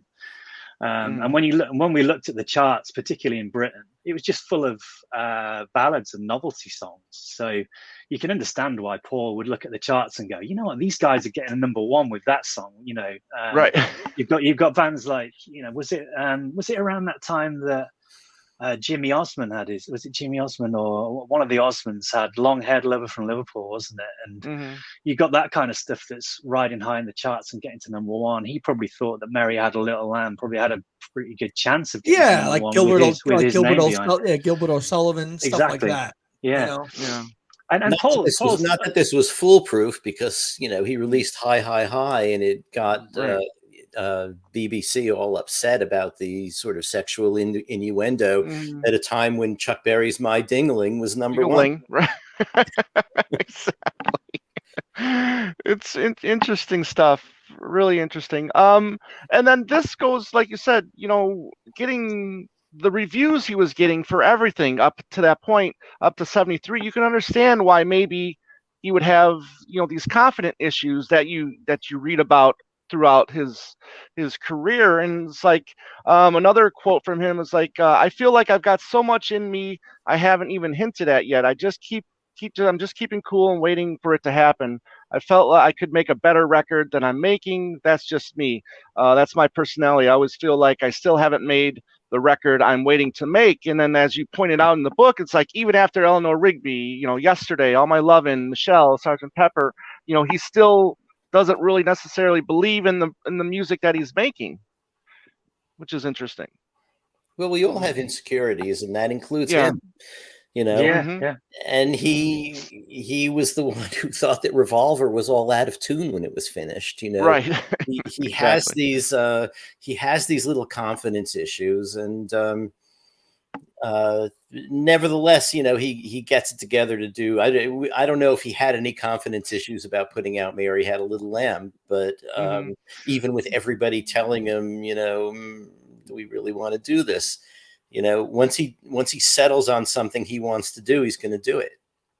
Yeah, but he denied it at the time, didn't he? That was a response to give Ireland back to the Irish getting banned. Right. But you have to think that had to be him saying, try banning this, it's a nursery rhyme. It's just, that's him sticking two fingers up to the establishment, isn't it, really? Yeah. To the BBC and people like that. But yeah, I think I hope that's one thing people take away from the book, really, is getting to understand more of the human side of Paul, and the fact that he does have insecurities and confidence problems like we all do. And yeah, I'd like to think we've kind of painted quite a lot of that throughout the book. And I think that, like you said at the top, Adrian, separating the personal life and the music life is too complicated. You can't do it with McCartney because they're so intertwined, because of what he goes through personally reflects the music, and whether for good or bad, that's what happens. And you can't just write a book about sessions because of everything that goes, the context that goes into it. Yeah, it's really hard to, and we did, trust me, we did. We there's some early drafts we could send you, and they read like and entries from Wikipedia kind of thing. Really, it's just kind of the history of the song. Trying to tell the whole story in a song entry is so difficult. But when you understand the nuances of Paul's life, you understand why a song was the way it was. Maybe I'm Amazed is the perfect example. That was his expression of everything he was feeling at the time. I mean, it was like probably the most biographical song, autobiographical song Paul's ever written. He was really pouring his heart out there, wasn't he? Yeah. But then you get other stuff that he writes that's just kind of quirky, like Power Cut. He writes because there was a power cut. Yeah, there was a power cut. And if you're at Wildlife, Andy, you've not quite got to the Power Cut story yet. No. But there's a great story in the book that we were told by Denny Seiwell that they were on tour and they were in Manchester and the power went out in their hotel restaurant. And he just said this, it's like a throwaway comment. He just said, but Jose Feliciano said, don't worry, guys, we'll get you back to your room. And I thought, is he just kind of like dropping a sort of blind gag there or something? And, is this a joke? And then, so being the researcher, I instantly went off and I looked at the concert billings in Manchester. Jose Feliciano was in town and staying at the same hotel. so it turns out that the story about Feliciano was actually a real story. Right. So now when you listen to Power Cut, you can have in the back of your mind that it was probably influenced by this incident they had with Jose Feliciano in a hotel in Manchester. That's awesome. Yeah. That's great. Yeah, very good. I guess we can shoot up to Band on the Run here. Interesting quotes from the guys as well, particularly Laine and Seiwell. Some of their quotes, Seiwell stating that he felt the demos, that the rehearsals that they did were better than the actual finished album, which I found very interesting. Laine saying, well, it's more Paul and Linda's record than a Wings collaboration. I was just more or less there. Again, just stuff that, this is stuff you read, and this is how when people take the Wings wasn't a band, they take this and they just run with it. You know what I mean? They don't, you read this book, Denny did contribute quite a bit. I mean, it wasn't a lot, but he did contribute to the album. I mean, he could, and then going forward, especially with albums like London Town, he contributed a ton. Yeah. I think Denny was feeling quite sore after the Lagos sessions and didn't really know where the band was heading. I think that's maybe why he said some of those things, like it's just Paul and Linda's record, because he just felt like maybe he was a session musician during those Lagos sessions and not really contributing much. I mean, most of them were Paul's songs, obviously, with the exception of No Words. Yeah. Yeah. What do you think? What do you think, Allan? I think, Denny was in an unusual position there because right before Band on the Lego sessions, he had a child with JoJo.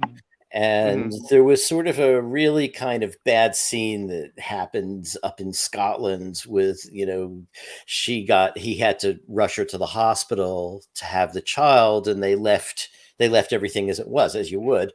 And Paul and Linda came by and thought that they had just left a mess. And Denny got back, and Linda and Paul sort of, lay into Denny about the mess and don't really even ask about the kid. And Denny Seiwell hears this, and he takes offense on Denny Laine's behalf. But Denny Laine is about to go record an album with Paul with one of his songs on it. This is the big chance that Denny had been waiting for all this time, and he wasn't going to quit Wings, but he had to have been a little bit, sore about this, on some level, and goes to Lagos and does the sessions. I mean, he really is a full participant.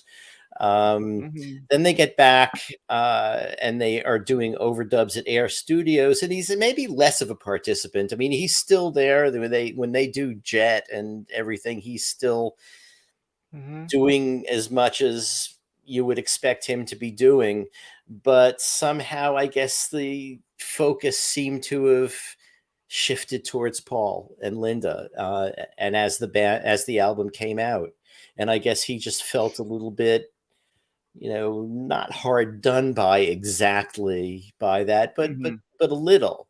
I think the other strange thing around that time as well, Allan, if you remember all the press that happens when they put Band on the Run out, it's just Paul and Linda. Yeah. So Paul and Linda are doing interviews on Fleet Street, and then they're bouncing back to Soho Square to do interviews, and it's just the two of them. You've seen all the photos. You've seen photographs from Paul and Linda in the moon boots around that time, and there's no Denny. So was that a choice of Denny's not to be there, or was it a choice of Paul and Linda's? It's a good question, that really. It's hard did Denny separate himself? Yeah, but it's a good point. But it's hard to really put the band notion at that point when they were reduced to a trio. So are we really a band, or are we just man and wife with another guy? I could see that being a little bit sticky and prickly for Denny to navigate, and for also Paul and Linda to navigate. Well, how do we market this? How are we pushing this out there? So, it's, and then that's I think that's why you look at this, something like the cover. The cover it has all these characters on it because what were you going to do? You were going to put, Paul, Linda, and Denny on it. Well, they did that later with London Town, but not then. Yeah. But also, if you look in the credits, it's like Paul really wants to thank Linda. Linda really wants to thank Paul, and thanks, Denny. It just seems a little tossed off, right? Yeah. Let's but it's funny because Denny Laine, his song was obviously at the center of Henry leaving. So which you'll find out when you read the book. I'm not going to give too much away because I know people are going to be listening to this before they've read it. Right. Let's talk a little bit about Linda for a minute. She plays a very important role during this period in time, as you'll read. And just reading quotes from Paul after meeting Linda, she's a real woman. She needs to be taken seriously. She has a child, and then you read the quotes about being on the farm, and I just can't believe you breathe this fresh air, and you plant a seed, 5 of them come up illegal, and then and then it just totally different Paul. I mean, you wouldn't hear him say these things in say 66. You know what I mean? Linda really just changes him in a way. He wants that family life, I guess, and now he has it, and it's pretty remarkable, the difference in his attitude, pre Linda and post Linda. Yeah, well, I mean, he found the love of his life, didn't he? Right. Yeah. And and they obviously clicked on lots of different levels. And she was the one that pulled him out of that kind of deep depression he was in, or October, November 1969, and hung him on the line, as he wrote. So So yeah, Linda's so central to this whole story. And Really. what you don't really see a lot, you guys talk about in the book, the quotes from the band members, Linda, especially in those Ram sessions, she's basically being, like the bad cop for Paul, to just schedule the musicians, come on in, like leaving it all to her to do all that stuff, to make the phone calls, and we don't want your wives here today, and it's very much she's kind of the defender of him during this time. Yeah. Also, going through the book, I think some of the best quotes in there are from Linda. Linda has a way of really sort of slicing through to the reality in a way that, even more than Paul. Paul wants to present it a certain way. Linda just says what she has to say. And it's, not dressed up. It's not fancy. It's very sort of right on the money. And I find her quotes throughout the book really refreshing. It's that American perspective that probably was why, in typical versus Paul, it was, and, he liked that, very blunt, to the point, typical American response to. Yeah, no, it's true. They are like stereotypes, aren't they? Paul's this, very conservative Brit, and Linda's this straight talking American. Yeah. Yeah. Right. But no, you went, like Tom said before, about reading quotes from different members of the band that may not necessarily be good or bad, but we felt that was really important with this whole story, was that it was everybody's story, so they all really have to have a part in telling the story. You'll find Paul's voice throughout the whole book, but you'll also find Linda's voice throughout the whole book. Linda talks about his depression, not just Paul, so you're getting both sides of the story. That's possibly something that you'll take, readers will take away from this book that maybe they didn't take away from, books that have just been solely focused on Paul's voice. Is that you'll hear other people's voices in there. Hearing Linda's perspective on him being depressed is just wonderful. And she could have gotten depressed as well. You look at the comments that she got, the criticism that she got, being in the band. It's just from Barry Coleman, no amount of kisses from the prince will turn her into a musician. That right there, just she was getting it like up and down the line. Right. She was getting it from the critics. She was getting it sometimes from band members, and she was getting it from the fans, who were scrolling things on the wall across from their house. Yeah. Right. She must have been incredibly thick-skinned to put up with all of that. Yeah, talk about strength of character. And then 3 years after, to be on stage in America playing in front of 70,000 people, during Wings Over America tour. And raise a family with kids. And raise a family, yeah. Yeah. That little small part of their life they actually had to manage as well too, amongst all this crap thrown her way. It's an incredibly strong-willed woman, and obviously, Paul benefited from it, because he ended up, getting better and better, and kind of this denouement thing that Allan talked about is what his career is. And I think when we spoke to John Leckie, he was the one that pointed this out. He said, without Linda, you wouldn't have that Wings sound. Right. So that Linda's vocals, and obviously that started with Ram. But throughout the whole period of Wings, without Linda's vocal contribution, you wouldn't have that Wings sound. It's really unique. Right. A couple more things before we start winding it down here. The Band on the Run 25th anniversary comes out, right? It's got that second disc of interviews.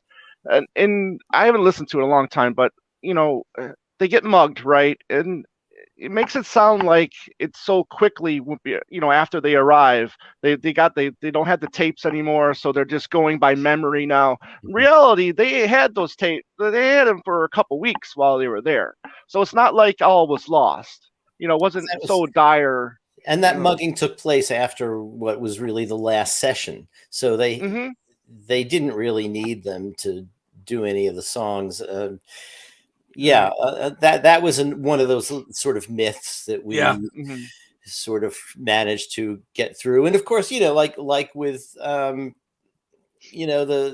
James Paul McCartney special and Zoo Gang and the Contract, we thought that, the story as we'd always read it was what happened. But it turns out not to be, and sort of overstated. And not only that, the sense that, these are the incredible, great lost Band on the Run demos, Right. we can't say absolutely for certain, but it's extremely likely that those were cassette dubs of the 4-track masters, which Paul still has in his archives. So those probably still exist. And it just lends itself to the theater of the whole thing, to play it up, and it tells a nice story and a narrative with the album. And that's he likes to tell a good story. The thing is, to people like us, these little details really matter. When an event happened, where it happened. But in the grand scheme of the life of Macca, he's been doing what he does now for 60 plus years. The timelines, they start to become wobbly because you just can't retain all that information. That's why 25 years after they released Band on the Run, you start getting these slight discrepancies in what happened when. But yeah, we were able to straighten out a few of those things, and actually, when you look at the chronology of what happened in Lagos, it makes perfect sense now. We all knew that Paul went to see Fela Ransom Kuti at the shrine. He got mugged, he collapsed, and then they came home, but we didn't know in what order, and we just pieced it all together, presented it in the right order. Excellent. Now. Excellent job.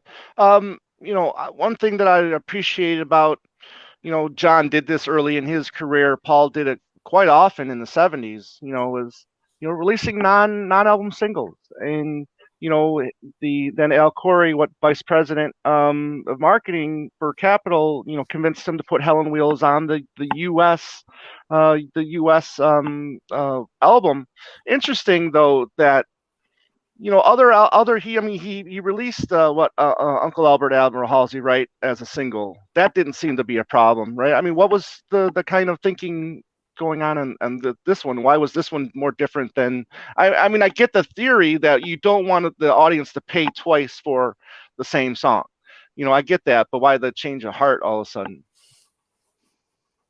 Because he hadn't yet come up with the idea of putting an album out in 12 different colored vinyl versions. Buying the same song twice. Right. It will take another 50 years before that happens. Yeah. No, I mean, obviously he approached each case differently. I mean, his preference at the time was to not have the singles on the album.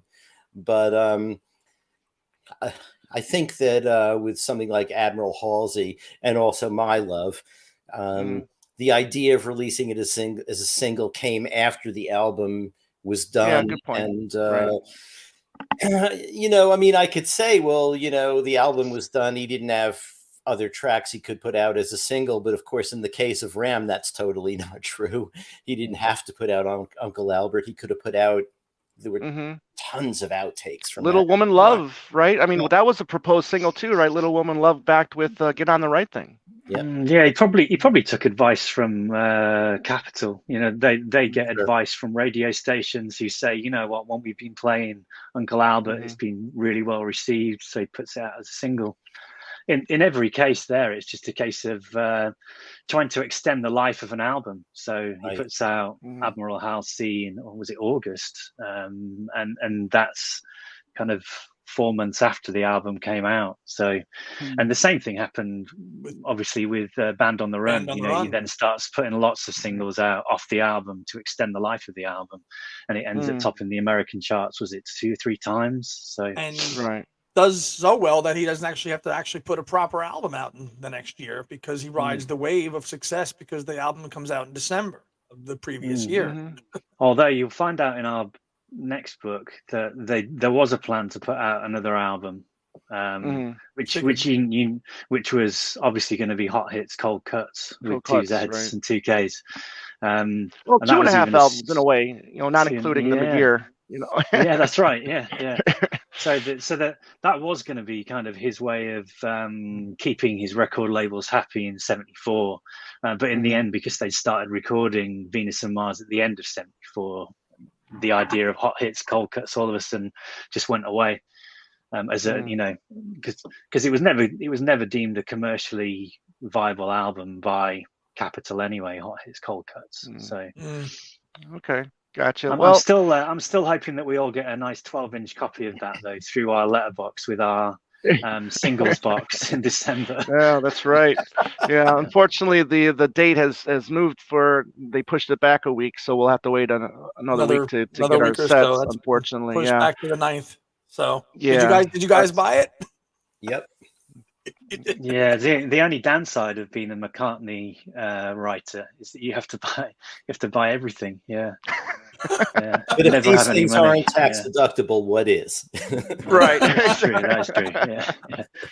Yeah. I mean, we could talk about that for an hour, but I mean, because there's some stuff missing, and the theory of why put this single and not that single.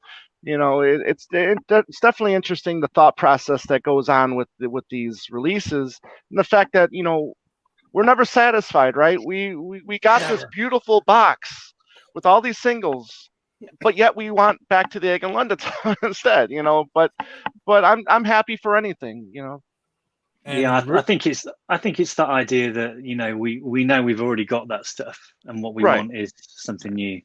Yeah, we want to hear some outtakes from London Town or from Back to the Egg or something like that. Right. Yeah, and they're great, those archive box sets. They do such a great job of putting them together. They're beautifully packaged, so many great photographs and bits and pieces inside every one of them. Right. Yeah, I'm surprised that they've slowed down the production of the archive sets because they're doing such a great job with them. Right. But absolutely. hopefully next year. Okay, so we got book 1 coming out here. We're recording this. What's the date today? This is 27th. 27th. So we still got a couple weeks before the book comes out. I gotta ask. How's book 2 coming along, and when would we expect? I mean, obviously, I don't think we're gonna have to wait Lewison years, but Adrian, you guys that's a big no, not that long. No. Well, I'm not giving that much of my life away. Yeah. Yeah. Well, I mean, we're obviously bound by our contract, and when we're supposed to deliver things. Obviously, he was too, wasn't Mark he? Lewison was bound by contract as well. Yeah. But yeah, no, we're still working on book 2. How are we getting on, Allan? We're sort of still in the early part of book 2. Okay. Right now, it's coming together but getting through that, and yeah, it's coming together. The whole all the research is in place. We just need to finish writing it now. So, there's also a problem that we have with this book that we didn't have with the first book is that we have to promote the first book. So apart from doing interviews, we're constantly dealing with our publisher and answering questions for them and putting together, they'll do QA interviews for the press kit and all kinds of stuff that we have to do. And all of that is time that we're not spending working on the book. Writing. You mean you didn't come up with a self-questionnaire to put in the book to sell out with everybody? It's funny. They have one in the press kit. Yeah, it's funny. Yeah. We actually, Adrian said when they sent us the questions, he said, "Why don't we just put Paul's answers from?" Very good. Can I ask the time frame for book number 2, or do you not want to divulge just yet? Yeah, I think ballpark it will be fall 2024. I would have thought. Okay. No, I meant the years. The years of research. Right. There'll be 74 through to 80, but we won't tell you when in 80. Yeah. Okay. I would figure you would have just ended it at December 31st of 79, but it's fine with me. The more info you can squeeze into the book, the happier I'll be. So you guys are just contracted, right, just to do the 2 books as of now, right? As of now, I mean, they want to see how these 2 do before they unleash us on the rest. Our intention is to do the whole thing. So, we feel that there are enough people out there who really want to read what actually happened in Paul's career that the public will find that encouraging. and we'll continue on. That's the difficult. That's awesome. That's a difficult balance you have to strike with these books, because you know, you want to give the fans out there everything, you know. And Allan said we did some edits. We didn't do really many edits, did we, Allan? If we're honest, I mean, we did some edits, but not many. But we had to deliver a book to Dey Street that was commercial, you know, that is, but at the same time still delivered on what we want to do with this series, which is provide great detail. But yeah, when they saw the word count, I'm guessing that they were pretty surprised, considering it was probably 3 times what we were contracted for, or something like that. It was quite a lot. Yeah. Well, we did. There was this big section of 20,000 words that cut out, and then as we went through it, we replaced it with another 20,000 words. Yeah. We just to clarify, we were asked to just make some trims in the early story, the Beatle period, because our publisher felt that this is a story that's been told over and over again. We don't need to give this amount of detail. And in retrospect, our editor was probably right. So you're not missing anything really of what was trimmed out. But yeah, like I mean, the bottom line is that the way we see this series is that, you know, in 500 years from now, when all of us guys are 6 feet under, people are still going to be talking about Paul McCartney. And it's great to think that historians will be able to walk into a library and pluck our volumes off a bookshelf, and they'll be able to read about this great man's life, you know, and told the correct way. Yeah, and told objectively and told in detail. Yes, and, you know, objectively. I mean, and like you say, we feel like that this series is kind of our legacy, I suppose, as well as Paul's. You know, is to tell his story. You know, the greatest musician, singer, songwriter of the 21st century. So and it will, and the book will be its own legacy, because it reads. Well, it's not like just a Wikipedia article. You've got the session information and the way you formatted the book to just spotlight the recording sessions, but also along the text and the narrative of Paul's life is why this book is going to be successful. So, and it reads so well that way. And just kudos to you guys. Thanks, guys. Yeah. Thanks. Yeah. So I wish we had a copy to hold up, a physical copy. Right. This is what my co-host and this is my buddy did. Yeah, but that's awesome. But anyways, this is the gold standard. I think everybody else that writing McCartney books can stop now. You know, but no, this was thoroughly one of the best things I've read, you know, in the McCartney canon, and I cannot wait for volume 2, and looking forward to, hopefully you guys can just tell the complete story. That would be wonderful. I want to thank you guys. I can't thank you guys enough. I can't tell you how long I've been looking forward to this. I mean, this ever since you guys announced this, really, you put that YouTube page up in back in 16 or something like that. Yeah, a long time ago. You know. Yeah. And exactly. And it's just you know, reaching out to you guys and getting little nuggets here and there. It's just the excitement level had just been elevating, you know, year after year after year. So finally here, a couple weeks away till we finally get the physical copy. As we're recording this, you know, when this comes out, hopefully you'll have a copy, or hopefully you'll have pre-ordered it, and we'll be getting it soon.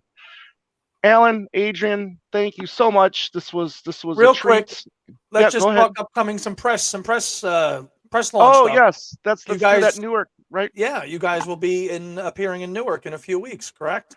That's right. Yeah, the Grammy Museum with Ken Womack. Yes. Great. And, we were invited over by Ken to do I think we're going to be doing a little Q&A with Ken and a book signing. But I'm just coming over to New York for the pancakes mainly. And the pizza. And the pizza. I'm not lying. There you go. Well, you know, Adrian, I'll show you where to get some good pizza around here. Good man. So, I'm looking forward. We should give the date and everything. That's December 14th is the Grammy Museum event, and I think it's at 7 or 7:30. Yes, 7, you won't be late.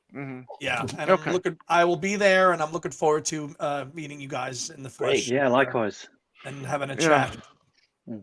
Okay, excellent.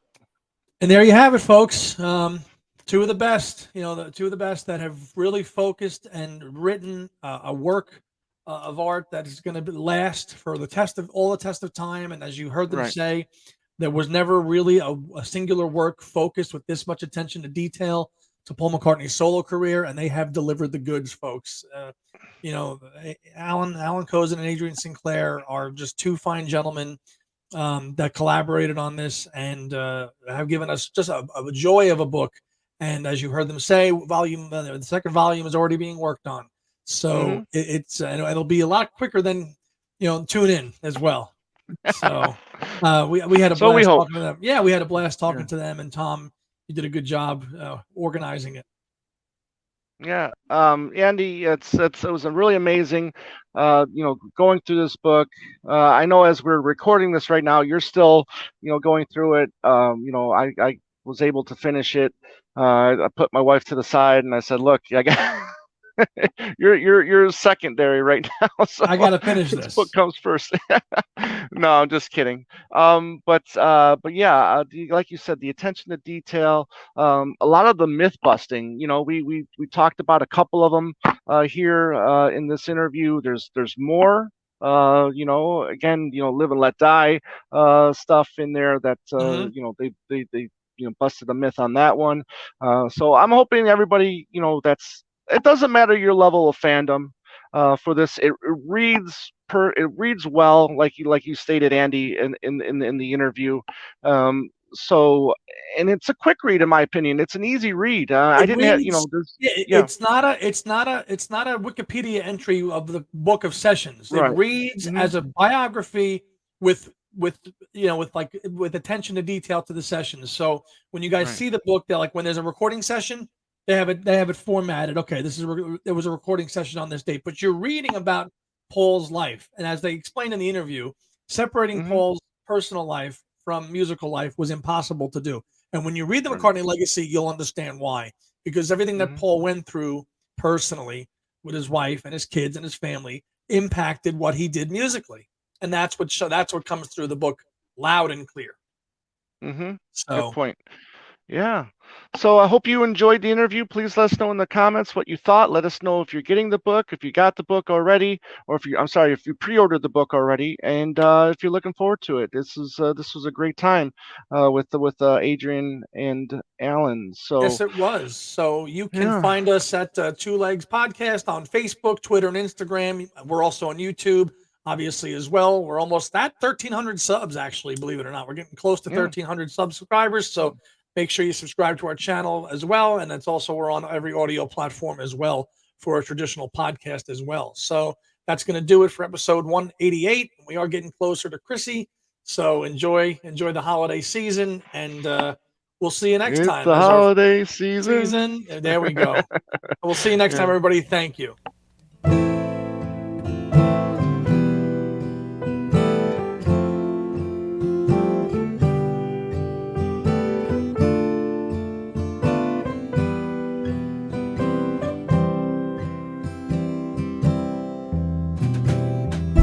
Listening to Two Legs, a Paul McCartney podcast, hosted by Tom Hunyadi and Andy Nichols, with musical contributions by Dylan